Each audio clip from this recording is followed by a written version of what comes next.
हाँ, अब आपको समझ में आया होगा ब्लड टेस्ट कैसे किया जाता है। सेम केस यूरिन के साथ भी है। यूरिन टेस्ट भी इसीलिए किया जाता है।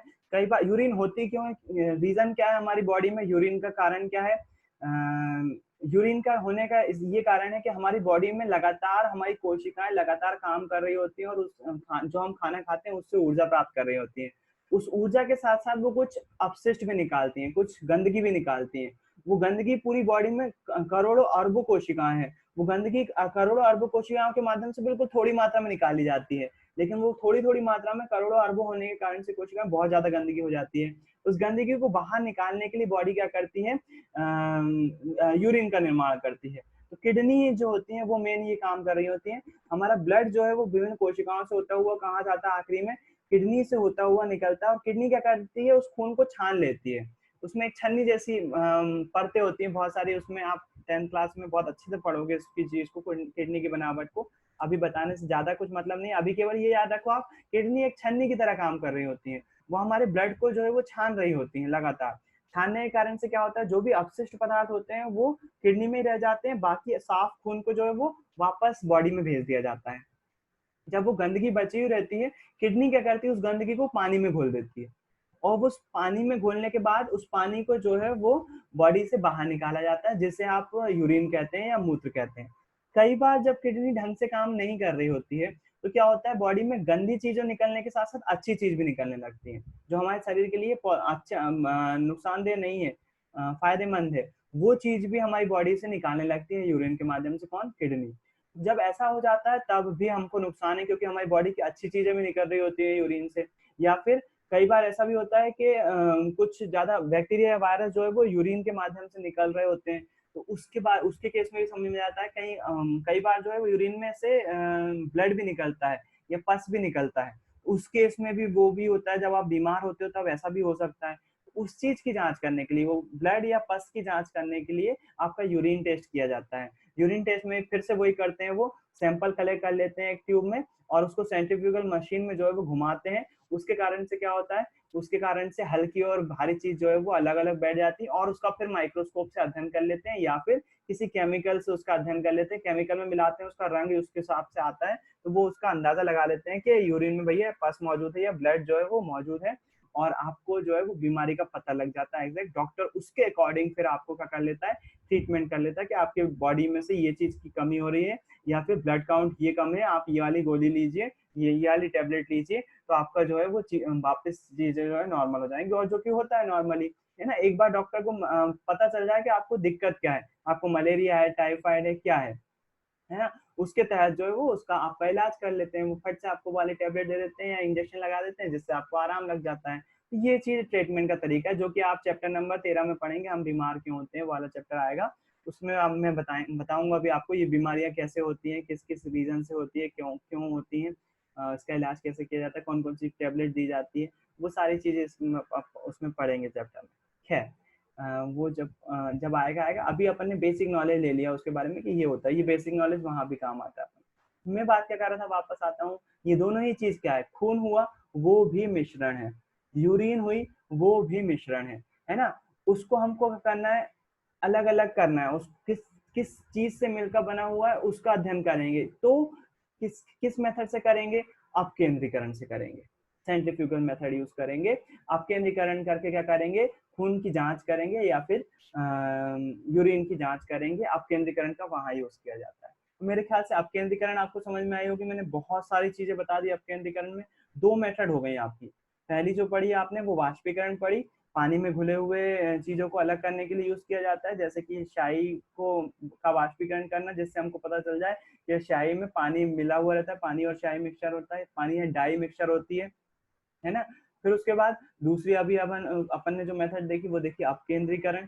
अपकेंद्रीकरण क्या होता है? अपकेंद्रीकरण में हम क्या करते हैं, मिश्रण को जो है वो तेज़ी से घुमाते हैं।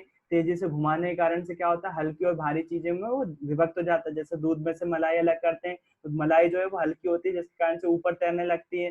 दूध नीचे भारी होता है, इसके कारण से। ऐसे मक्खन के केस में मट्ठे से जब अपन मलाई से मक्खन निकालते हैं तो क्या होता है, मक्खन ऊपर तैरने लगता है। मट्ठा जो रहता है, जो पीते हैं हम मठा, मही जिसको बोलते हैं अपनी कॉमन लैंग्वेज में, वो मठा भारी होता है तो वो नीचे बैठ जाता है। तो ये भी सेंट्रीफ्यूगल फोर्स का ही एग्जाम्पल है। और जो अपकेंद्रीकरण विधि है उसके तहत और क्या किया जा सकता है, खून की जांच की जा सकती है, मल अपने मूत्र की जांच की जा सकती है, मल की नहीं, मैं बार बार मल बोल दे रहा हूँ, मल की नहीं की जा सकती, मूत्र की जा सकती है ना। तो एक बार बुक पर आइए, बुक में भी आपको यही देखने को मिलेगा। यहाँ पर जो है वो ये अपकेंद्रीकरण, ये जो मेथड है दूध से क्रीम मेथड अलग करने के लिए, इसमें जो है वो साफ लिखा हुआ अनुप्रयोग कहाँ किए जाते हैं, रक्त और मूत्र दोनों की जांच में किए जाते हैं। डेयरी तथा क्रीम, घर में क्रीम से मक्खन निकालने की प्रक्रिया में इसका यूज किया जाता है। कपड़े धोने की मशीन में भीगे हुए कपड़ों में से जल निचोड़ने में, बिल्कुल ये वाली मेथड भी आपको जाना जरूरी है। अपकेंद्रीकरण मेथड का यूज जो है वो घरों में कपड़े सुखाने के लिए भी किया जाता है। जो आप घरों में अगर वॉशिंग मशीन होगी यदि आपकी, तो आप देखेंगे जहां पर कपड़े सूखते हैं, ड्रायर जिसको बोलते हैं, उसमें आप कपड़े डाल देते हैं और उसको ऊपर से बंद कर देते हैं, और जैसे ही चालू करते हैं तो वो बहुत तेजी से घूमता है। तेजी से घूमता है तो क्या होता है, सारे कपड़ों के जो पानी रहता है वो निचड़ जाता है, नीचे आ जाता है, हैवी होने के कारण से नीचे आ जाता है, और पूरे कपड़े जो है वो उसमें से पानी जो है वो निकल जाता है। हल्के गीले कपड़े रहते हैं जिनको हम हवा में डाल दें तो वो आसानी से सूख जाते हैं। वहां पर भी अपकेंद्रीकरण का मेथड का यूज किया जा रहा है। तो ये दो मेथड हुई, वाष्पीकरण और अपकेंद्रीकरण। इसका यूज कहाँ कहाँ किया जा रहा है, कैसे यूज किया जा रहा है, उस पर मैंने बात करी। अब मैंने आपको एक जी जनरल नॉलेज की बात फिर से करता हूँ मैं यहाँ पर, क्योंकि मैंने बताया था ये विधियां जो है वो बहुत काम की हैं और डेली लाइफ में बहुत ज्यादा यूजफुल है। इसी अपकेंद्रीकरण का यूज करके जो है एक भारतीय मूल के वैज्ञानिक ही हैं, उनके नाम अभी नाम आएंगे आपके, दो वैज्ञानिक थे। उन्होंने जो है वो मलेरिया की एक किट डेवलप करी। मलेरिया की टेस्टिंग के लिए आप अभी भी अगर आप नॉर्मली कन्वेंशनल मेथड से करवाते हैं, अगर मलेरिया की टेस्टिंग, अगर आपको खुदा न खास्ता मलेरिया होता है, अगर उसकी आप टेस्टिंग करवाते हैं, तो वो टेस्टिंग की कॉस्ट लगभग 300 से 400 रुपये वेरी करती है, किस लैब से करवा रहे हैं आप और किस तरह की जांच करवा रहे हैं, तो बहुत कॉस्टली होती है। और कई दूसरी कंट्रीज में तो वो और ज्यादा कॉस्टली है, इंडिया में तो फिर भी कम कॉस्टली है। तो यहाँ उन्होंने, उन वैज्ञानिकों ने क्या कहा, और दुनिया भर में मलेरिया से बहुत सारे लोग मरते हैं, बहुत, आप यकीन नहीं मान सकते, लेकिन अंदाजा से मैं गलत नहीं बताऊंगा, इसलिए आप केवल इतना याद रखो कि बहुत ज्यादा संख्या में लोग, दक्षिण अफ्रीका में तो बहुत ज्यादा मौतें होती हैं उससे। उस प्रॉब्लम के सॉल्यूशन के लिए उन डॉक्टर ने क्या करा, एक मलेरिया की टेस्ट किट तैयार करी। उस टेस्ट किट में भी अपकेंद्रीकरण का यूज किया जाता है। उस टेस्ट किट का कैसे यूज किया जाता है उसका एक और वीडियो देखो, वो वीडियो में कैसे उन्होंने मलेरिया की टेस्टिंग को इजी बना दिया या फिर सस्ता बना दिया, मैं कहूंगा।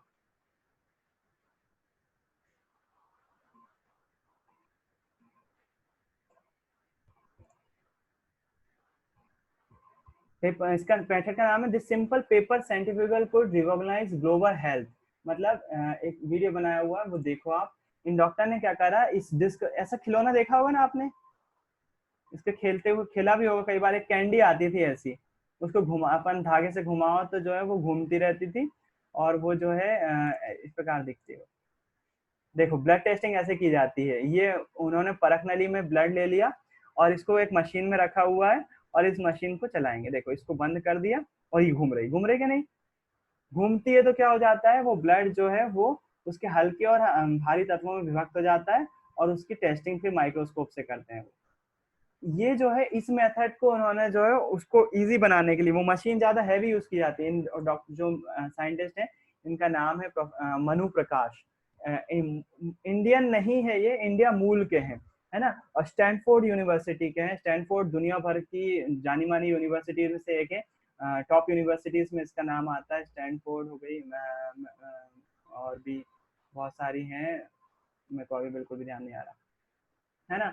MIT हो गई, और एक और बहुत अच्छी यूनिवर्सिटी है। तो ये बहुत प्रेस्टिजियस यूनिवर्सिटी है, बहुत ज्यादा जानी मानी यूनिवर्सिटी है। वहाँ के असिस्टेंट प्रोफेसर हैं मनु प्रकाश। तो इन्होंने जो है वो मलेरिया के ऊपर रिसर्च करी और एक किट डेवलप करी जिससे मलेरिया की जांच जो है वो सस्ती हो जाए, है ना।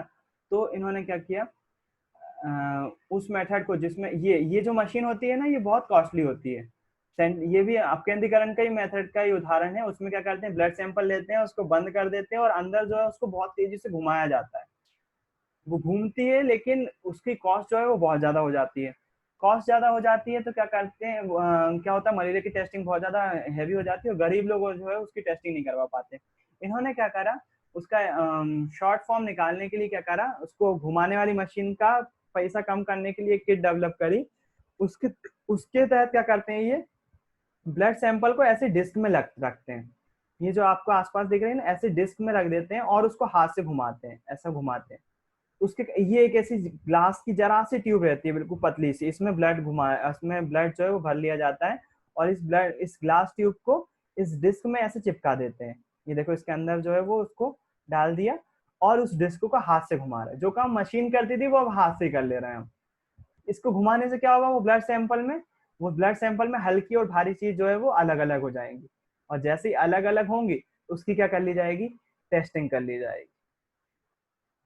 और टेस्टिंग में क्या होने वाला है, जाहिर सी बात है टेस्टिंग में पता चल जाने वाला है कि मलेरिया के उसमें सिम्टम्स हैं या नहीं है। ये देखो उसका कलर चेंज हो गया, आपको कलर भी चेंज दिख रहा हो, पहले रेड था, अब जो है उसके ऊपर जो है वो हल्की चीज ऊपर हो गई, ब्लड जो है वो नीचे बैठ गया। ये खिलौना होता है ना, ये खिलौना देखा होगा आपने, वो खिलौने से कंपेयर कर रहे हैं, उस खिलौने से उन्होंने जो है वो एक टेक्निक इजाद कर ली है ना। तो वो क्या करते हैं, अब उस किट से जो ब्लड सैंपल प्राप्त होता है, ये देखो स्लो मोशन में दिखा रहे हैं उसको,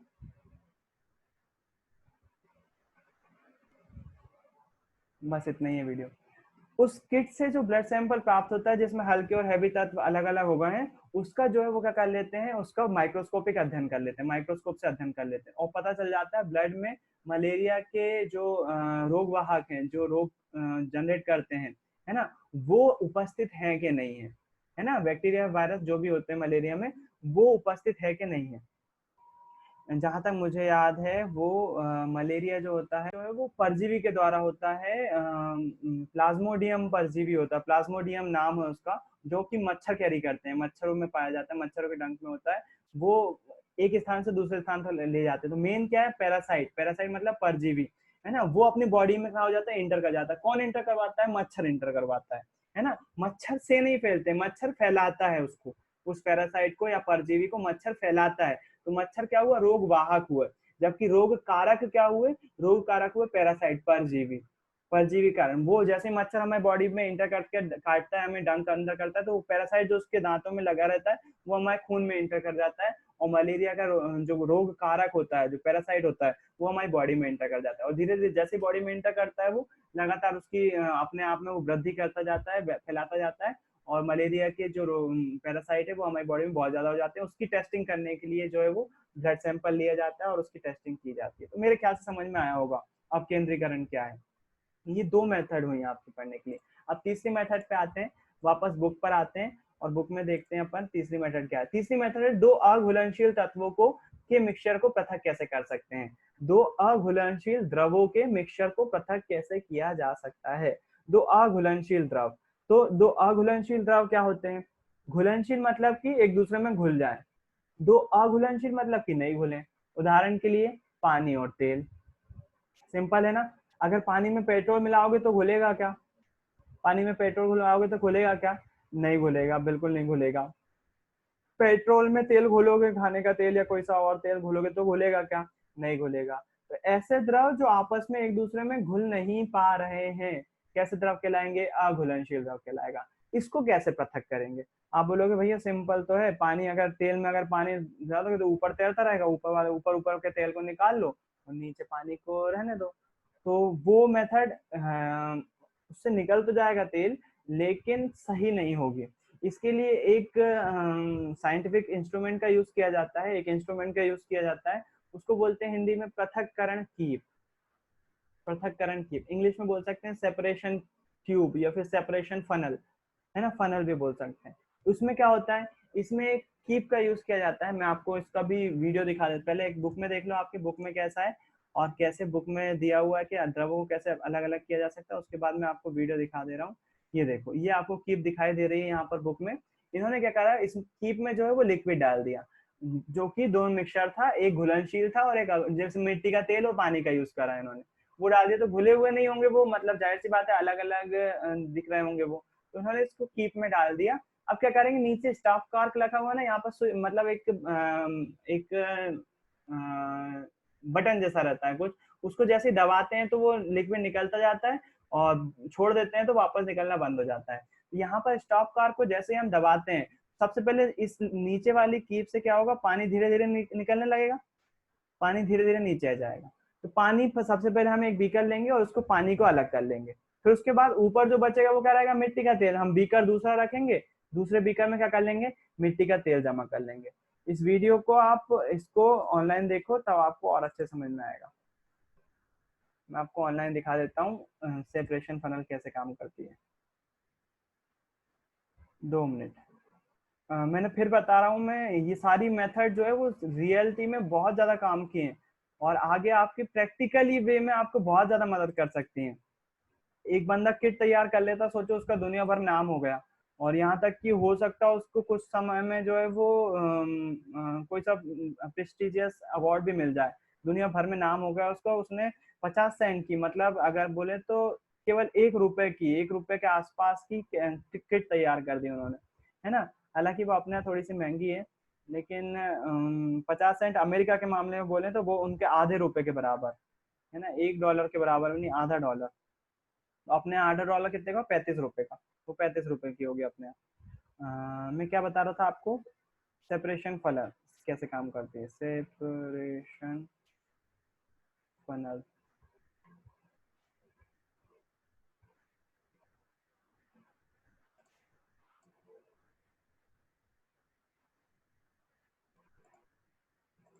स्क्रीन पे ले जाता हूँ मैं आपको।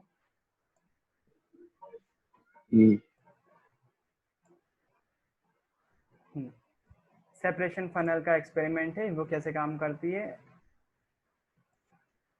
ये होती है सेपरेशन फनल, जैसा कि आपको बुक में भी दिखाया गया था। सेपरेशन फनल कुछ इस प्रकार होती है, और इसमें जो है नीचे नोजल होती है जो कि एक स्विच, मतलब एक वॉल्व की तरह काम करती है। इसमें क्या कर रहे हैं, ये कीप की सहायता से 2 अघुलनशील द्रव डाल दे रहे हैं। अघुलनशील मतलब वही जो आपस में घुले ना। पहले इन्होंने बेंजीन और वाटर का मिक्सचर डाल दी, चलो इन्होंने दूसरी तरह का यूज करा है मिक्सचर। इन्होंने बेंजीन और पानी का मिक्सचर यूज करा है।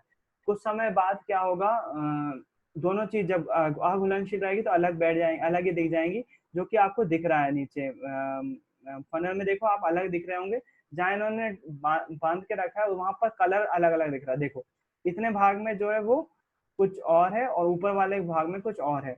वो खुद बताएंगे अभी कि वो ऊपर जो है उन्होंने उसको हटा दिया, कॉर को हटा दिया, ऊपर जो लगाया था उसको हटा दिया। अगर उसको नहीं हटाएंगे तो वो नीचे नहीं आएगा, धीरे धीरे आएगा या फिर स्लो स्लो आएगा। पहला बीकर लिया और उसमें क्या कर लिया, नीचे वाला जो द्रव था उसको स्विच, वो बॉल की सहायता से उसको खोलेंगे तो नीचे वाला द्रव जो है वो इकट्ठा कर लेंगे। ये इतना जैसे खत्म हो जाएगा हम बंद कर देंगे इसको, ठीक। फिर इसके बाद दूसरा बीकर लेंगे, इसको हटा देंगे, दूसरा बीकर लेंगे।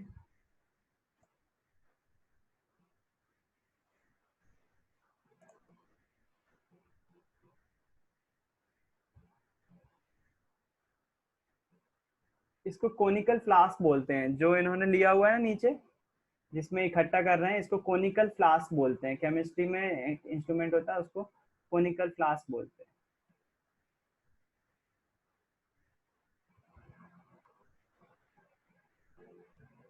बेंजीन और पानी जो है वो अलग अलग हो जाता है, इस रेशो में अलग होता है जो कि आपको दिखाई दे रहा है। नीचे वाला जो रहेगा वो पानी रहेगा, यहाँ इन्होंने क्लियर कर दिया। नीचे वाला जो है वो पानी रहेगा, ऊपर वाला क्या रहेगा, बेंजीन रहेगा। तो आखिरी में जो आपको मिल रहा है ऊपर, ये जो मिल रहा है ये बेंजीन है। पहले पानी मिल जाता है, जाहिर सी बात है। दूसरे में बी वाले में क्या मिल जाता है, बी वाले में बेंजीन मिल जाता है। तो कितनी सिंपल सी टेक्निक है, कितनी अच्छी टेक्निक है, बिल्कुल नॉर्मल सी पृथक्करण की। आप इसकी जगह इमेजिन करो अगर पानी और तेल होता, तेल जो है वो ऊपर तैर रहा होता, नीचे पानी होता, और आप बॉल जैसे चालू करते पहले पानी आ जाता फिर तेल आ जाता, है ना। तो इससे एक्यूरेटली जो है वो चीजें लगाई जाती है। इसको बोलते हैं सेपरेशन फनल या फिर पृथक्करण कीप। इसके द्वारा हम कौन से मिश्रणों को पृथक कर, ये भी मिक्सचर हुआ ना। अगर आपको कोई ने पानी और तेल का मिक्सचर दे दिया, उसमें पानी और तेल जो है वो मिला हुआ है, तो आप बोलेंगे आप बताओ किस मेथड से अलग करोगे। वो भी मिक्सचर है, मिश्रण के घटकों को पृथक कर रहे हैं, किसको, पानी और तेल को अलग अलग कर रहे हैं। तो अलग करने के लिए हम किस मेथड का यूज करेंगे, हम पृथक्करण कीप का यूज करेंगे, सेपरेशन फनल का यूज करेंगे। सही है। बुक पर आते हैं, इसका और कहाँ का यूज किया जाता है वो देखते हैं। वो यूज देखने के साथ साथ उसको चर्चा भी करते हैं कि वो कहाँ का यूज किया जाता है।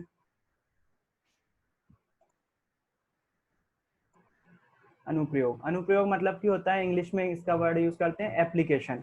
एप्लीकेशन कहाँ कहाँ है इसका, है ना, एप्लीकेशन मतलब इसका उपयोग कहाँ कहाँ है। तेल तथा जल के अघुलनशील मिश्रण को पृथक करने में, जाहिर सी बात है, ये तो नॉर्मल सी बात है। उसके बाद धातु शोधन के दौरान लोहे को पृथक करने में, इस विधि के द्वारा स्लैग या धातु मल को ऊपर से हटा लिया जाता है तो भट्टी की निचली सतह पर पिघला हुआ लोहा शेष रह जाता है। इस मेथड का यूज जो है वो लोहा निर्माण में भी किया जाता है। जब लोहा बनाया जाता है तो इसके जो अयस्क होता है, अयस्क के बारे में आप चर्चा नहीं कर पाऊंगे, आप ये याद रखो कि डायरेक्ट ऐसा नहीं होता कि हमने मिट्टी खोदी और हमको जो है वो लोहे का खदान मिल गई, लोहा जो है वो हम मिल जाएगा हमको। जो मिट्टी होती है उसमें घुला हुआ रहता है लोहा। लोहा एक तत्व है जो कि मिट्टी में क्या रहता है, घुला हुआ रहता है। उस मिट्टी से लोहे को अलग करना होता है, तो अलग करने के लिए पूरे चरणबद्ध तरीके से काम किया जाता है। आखिरी चरण में आपको बताना चाहता हूँ, उस मिट्टी को क्या करते हैं, जो उसमें से लोहे वाली चीज जो मिट्टी रहती है उसको अलग कर लिया जाता है, जिसमें लोहे की मात्रा ज्यादा होगी उसको अलग कर लिया, उसको गर्म किया जाता है। गर्म करते हैं तो लोहा पिघली हुई अवस्था में आ जाता है। अच्छा, जब वो पिघली हुई अवस्था में लोहा आ जाता है तो क्या होता है, उसके ऊपर जो है वो गंदगी जमा हो जाती है, जो धूल वगैरह होती है ना, बाकी चीजें जो काम की नहीं है वो क्या हो जाता है, वो ऊपर तैरने लगती हैं, और जो लोहा वगैरह रहता है वो नीचे आ जाता है।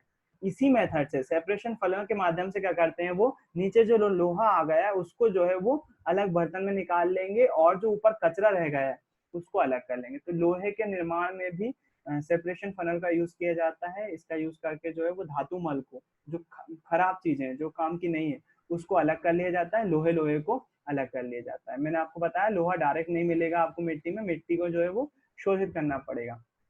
तो वो अपने आप में एक बड़ा टॉपिक है, कैसे किया जाता है वो कभी चर्चा करेंगे। 10th क्लास में खैर आएगा वो।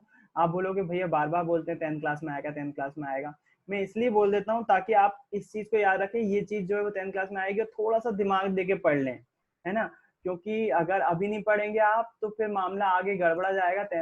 जब आप अगली क्लास में आओगे तो वो फिर उसको बेसिक याद नहीं रहेगा कि 9th में ये पढ़ चुके हैं क्या, 9th में ये तो हमने पढ़े नहीं था, वो बात है। इसलिए मैं बता देता हूँ कि ये चीज जो है वो 10th क्लास में आएगी, लोहा निर्माण कैसे, लोहे का निर्माण कैसे किया जाता है, खनिज अयस्क क्या होते हैं। और मैं अभी से अगर आपको पढ़ा दूं तो फिर मेरी क्लास एक चैप्टर में अभी आप देख रहे हो कितने वीडियो हो गए, 6-7 लेक्चर हो चुके हैं, और ज्यादा लेक्चर लग जाएंगे, 15-20 पे चला जाएगा, क्योंकि मैं 10th क्लास का पढ़ा रहा हूँ, है ना। इसलिए मेरे को बोलना पड़ता है, हालांकि मैं कोशिश करता हूँ कि ना बोलूं, लेकिन फिर भी वो मुंह से निकल ही जाता है, क्या कर सकते हैं। चौथी मेथड है आपकी, नमक को अमोनियम क्लोराइड से कैसे पृथक कर सकते हैं। नमक को अमोनियम क्लोराइड से कैसे मिक्स कर सकते हैं। अमोनियम क्लोराइड क्या है पहले तो वो जानना पड़ेगा। अमोनियम क्लोराइड जो है एक ऐसा केमिकल है जो कि कैसा होता है, व्हाइट कलर का होता है, कपूर के जैसा ही होता है। कपूर जानते हो ना, घरों में यूज करते हैं अपन पूजा आरती में, है ना। पूजा है यहाँ पर, आरती भी है क्या, नहीं है, आरती कोई है क्या, अच्छा पूजा की बहन ही है शायद आरती, ठीक है। तो वो जब अपन किसी भगवान की आराधना कर रहे होते, आराधना भी है क्या, नहीं है, मतलब समझते हो ना उनकी, अब क्या बोलूं, पूजा आरती तो बोलूंगा, पूजा आरती कर रहे तो कपूर का यूज करते हैं ना आरती करते समय। तो वो आरती में जो कपूर यूज होता है वो जिस कलर का होता है वैसे ही अमोनियम क्लोराइड भी होता है। अच्छा, मैंने बताया आपको, अगर नमक को कपूर के साथ मिक्स कर दें तो व्हाइट कलर का मिक्सचर होगा, दोनों मिक्सचर होंगे, तो अब वो भी मिक्सचर है हमारे पास, मिश्रण है। अब उसको वापस कपूर और अमोनियम क्लोराइड में, या फिर वापस कपूर और नमक में जो है वो अलग अलग करना, कैसे करेंगे। उधर वहां पर ये वाली मेथड का यूज किया जाता है, इसका नाम है ऊर्ध्वपातन मेथड। कौन सी मेथड, ऊर्ध्वपातन मेथड। इसका इसका इसमें क्या करेंगे, हम कोनिकल फ्लास्क लेंगे, कोनिकल फ्लास्क में दोनों ही हमारे पास जो मिक्सचर है, क्या है मिक्सचर हमारे पास, नमक और अमोनियम क्लोराइड या फिर कपूर का। कपूर को मैं अमोनियम क्लोराइड से रिप्लेस कर दे रहा हूँ, आप थोड़ा सा याद रखो, मैं अभी वीडियो दिखा दूंगा तो क्लियर हो जाएगी बात। अमोनियम क्लोराइड उसमें डालेंगे और उसको गर्म करेंगे। गर्म करेंगे तो क्या होने वाला है, जो अमोनियम क्लोराइड है ना वो कोनिकल फ्लास्क की सतह पे जमा हो जाएगा, जैसा आपको पुस्तक की इमेज में भी दिख जाएगा, पुस्तक में भी दिख जाएगा। एक बार पुस्तक पे आओ, यहाँ पर इन्होंने बनाया हुआ है ऊर्ध्वपातन की मेथड का यूज। इन्होंने कोनिकल फ्लास्क लिया, उसमें अमोनियम क्लोराइड और नमक का मिक्सचर डाल दिया, चीनी मिट्टी की प्याली है नीचे, डायरेक्ट गर्म नहीं करना है कोनिकल फ्लास्क को, आपको ये बोल रहे हैं वो एक प्याली के ऊपर रखकर गर्म करना है, मतलब हल्का सा गर्म करना है। तो हल्का सा गर्म करेंगे हम तो क्या हो जाएगा, अमोनियम क्लोराइड जो केमिकल रहेगा वो भाप बनकर इसकी किनारों पर ऐसा जमा हो जाएगा। ऊपर रुई लगा देना है आपको ताकि ये जो है वो बाहर ना जा पाए। इसकी दीवारों पर क्या जमा हो जाएगा, अमोनियम क्लोराइड जमा हो जाएगा। एक बार यूट्यूब पर देखते हैं, अगर रियल वीडियो यहाँ पर होगा तो बहुत अच्छी बात है, नहीं होगा तो एनिमेशन ही देख लेंगे, कोई दिक्कत नहीं, अपन को तो सीखने से चीजें मतलब है। सॉल्ट एंड, चल जा भाई जल्दी चल जा, टाइम नहीं है। सॉल्ट एंड अमोनियम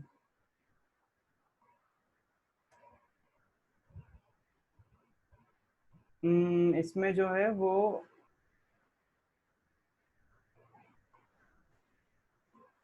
हाँ मिल गया, डीएल वाला भी मिल गया।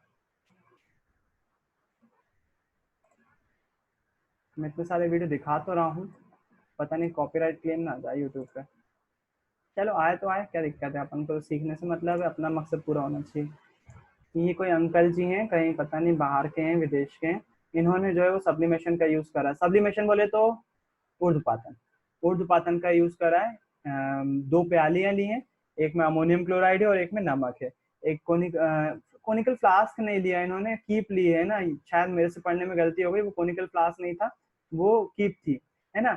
एक चीनी डिश ले रहे हैं, उसमें दोनों का मिक्सचर तैयार कर दे रहे हैं, नमक और अमोनियम क्लोराइड दोनों का मिक्सचर जो है वो इन्होंने डाल दिया है इसमें। और जो कीप थी, जो फनल थी, उसको जो है उन्होंने उल्टा रख दिया है, नीचे से इसका गैस बर्नर चालू कर दिया है इन्होंने। ओल्ड टाइप बर्नर यूज कर रहे हैं, नहीं तो बुनसन बर्नर का भी यूज कर सकते हैं अपन। ये इन्होंने old type chimney type burner है। तो अमोनियम क्लोराइड जो है वो उसका ऊर्ध्वपातन हो जाता है, और वो जो है वो किनारों पर जो है वो जमा हो जाएगा। ये देखो, ये जो भाप बनती हुई दिख रही है ना, ये जो है वो काय की है, अमोनियम क्लोराइड की भाप है। तो ये अमोनियम क्लोराइड जो है वो कीप में जो है वो जमा हो जाएगा। कैसे हो जाएगा वो दिखा, देखो यहाँ पर जो बचा हुआ है आप, केवल नमक बचा हुआ है, बाकी अमोनियम क्लोराइड कहाँ चला गया, वो हवा से जो है वो कीप में इकट्ठा हो जाता है ऊपर, जो कि इन्होंने दिखाया नहीं है ना। जो कीप रखी हुई थी इसके यहाँ पर ये वाली पोजीशन पे जो है वो भाप के रूप में जो है वो जमा हो जाएगा। इसको बोलेंगे ऊर्ध्वपातन। क्यों बोल रहे हैं ऊर्ध्वपातन, अमोनियम क्लोराइड सॉलिड था, ठोस था, या कपूर सॉलिड था, वो उसको जैसे आपने हल्का सा गर्म किया तो क्या में गैस में कन्वर्ट हो गया, वो गैस में कन्वर्ट होके भाप बन के उड़ गया। अमोनियम क्लोराइड गया, बचा क्या, नमक। सही है, सिंपल भी है। कौन सी मेथड, ऊर्ध्वपातन। सबसे पहले मेथड कौन सी देखी थी, वाष्पीकरण। पानी को स्याही से अलग किया था, पानी को हल्दी से अलग किया था, या फिर पानी में से जिस भी चीज को अलग करना था, वाष्पीकरण किया, क्वथनांग नहीं किया, वाष्पीकरण किया। फिर उसके बाद दूसरी मेथड कौन सी थी, अपकेंद्रीकरण। अपकेंद्रीकरण में क्या करा, किसी चीज को जोर जोर से घुमाया, तो उदाहरण क्या थे, दूध से क्रीम को पृथक करना, मक्खन बनाना। फिर उसके बाद कपड़े धुलाई में कपड़े सुखाना। फिर उसके बाद मूत्र और खून की जांच करना, इन सभी में अपकेंद्रीकरण मेथड का यूज किया जाता है। तीसरी मेथड कौन सी देखी, तीसरी मेथड कौन सी देखी, अभी देखी, इसके पहले उत्पादन, इसके पहले दो, हाँ, दो आघूलनशील द्रवों को पृथक करने के लिए पृथक्करण की विधि, है ना। दो आघूलनशील द्रव मतलब कि ऐसे द्रव जो आपस में घुल नहीं रहे, घुल नहीं रहे, बिल्कुल भी अलग अलग दिखाई दे रहे हैं, उनको पृथक करने के लिए कौन सी मेथड यूज करी, पृथक्करण कीप की मेथड यूज करी। कहाँ पर यूज होगा इसका, पहला तो पानी और तेल को अलग करने में यूज कर सकते हैं इसका यूज, और दूसरा धातु, धातु जब जैसे लोहा बनाया जाता है, तो लोहा बनाने पे जो गंदगी रह जाती है उसको पृथक करने में, अलग पृथक मतलब अलग करने में, अलग करने में किस मेथड का यूज करेंगे, इसी मेथड का, पृथक्करण कीप का मेथड का यूज करेंगे। तीन हो गई। चौथी मेथड जो आज देखी वो कौन सी देखी, ऊर्ध्वपातन मेथड। इसमें क्या होता है, जो दो ठोस यदि आपस में मिले हुए हैं, जैसे नमक और अमोनियम क्लोराइड या नमक और कपूर, अगर उनको हमको अलग अलग करना है, वापस अलग अलग करना है, सेपरेट करना है, तो आप जो है वो ऊर्ध्वपातन विधि का यूज करेंगे। इसमें क्या करेंगे, एक चीनी मिट्टी के प्याले में मिक्सचर को डालेंगे, मिश्रण को डालेंगे, उसके ऊपर से कीप रख देंगे, नीचे से हल्का गर्म करेंगे, हल्का गर्म करेंगे, कपूर का क्या हो जाएगा, ऊर्ध्वपातन हो जाएगा, वो डायरेक्ट ठोस से काय में कन्वर्ट हो जाएगा, गैस में कन्वर्ट हो जाएगा। या अमोनियम क्लोराइड का क्या होगा, वो ठोस से काय में कन्वर्ट हो जाएगा, गैस में कन्वर्ट हो जाएगा, और बचेगा क्या प्याली में, केवल नमक। ये थी ऊर्ध्वपातन मेथड। चार मेथड हो गए, है ना। बस इतना ही आपका घर का थोड़ा सा होमवर्क ये है कि आप घर पे पता करना, आपके घरों में अभी चल रहा होगा ये काम, गर्मियों में खास तौर पे एक काम किया जाता है, पहली जैसी सुलझाओ इसको। घरों में गर्मियों में काम किया जाता है, और वो काम दूर की दृष्टि से, मतलब साल भर काम चलता रहता है उससे, अगर हम अभी वो वाला काम कर लेते हैं, तो वो क्या काम है, कौन सा काम किया जाता है, जो कि आपके लिए बहुत ज्यादा जरूरी होता है, बहुत बड़ी मात्रा में जो है वो उस पदार्थ का स्टोरेज किया जाता है घरों में। है ना, और साल भर चलता है वो। आपको ये पता करना है वो पदार्थ कौन सा है जो गर्मी के दिनों में उसकी सफाई भी की जाती है। वो एक प्रकार का मिश्रण है और उसकी सफाई की जाती है। आपको ये पता करना है कि वो पदार्थ कौन सा है, उसकी सफाई में किस मेथड का यूज किया जाता है उसमें, और उस मिश्रण में कौन कौन से पदार्थ मौजूद हैं, है ना। क्लू क्या क्या है, गर्मी में बहुत ज्यादा मात्रा में उस पदार्थ की सफाई की जाती है, उस पदार्थ को साल भर के लिए स्टोर करके घरों में रख लिया जाता है, उस पदार्थ में आपको पता क्या करना है कौन कौन से वो मिश्रण जो है वो किस किस पदार्थों से मिलकर बना हुआ है, और उस मिश्रण को अलग कैसे किया जा सकता है ना, उसको अलग कैसे किया जा सकता है। तो कोई अभी गैस करेगा, केवल नाम बता दो वो पदार्थ कौन सा है जो कि गर्म पूरे साल भर के लिए स्टोर करके रख लिया जाता है गर्मी में। गर्मी में क्या उसका काम किया जाता है, घरों में आपने देखा होगा बहुत बार मम्मी को करते हुए ये चीज, साल भर के लिए स्टोर के लिए जाए।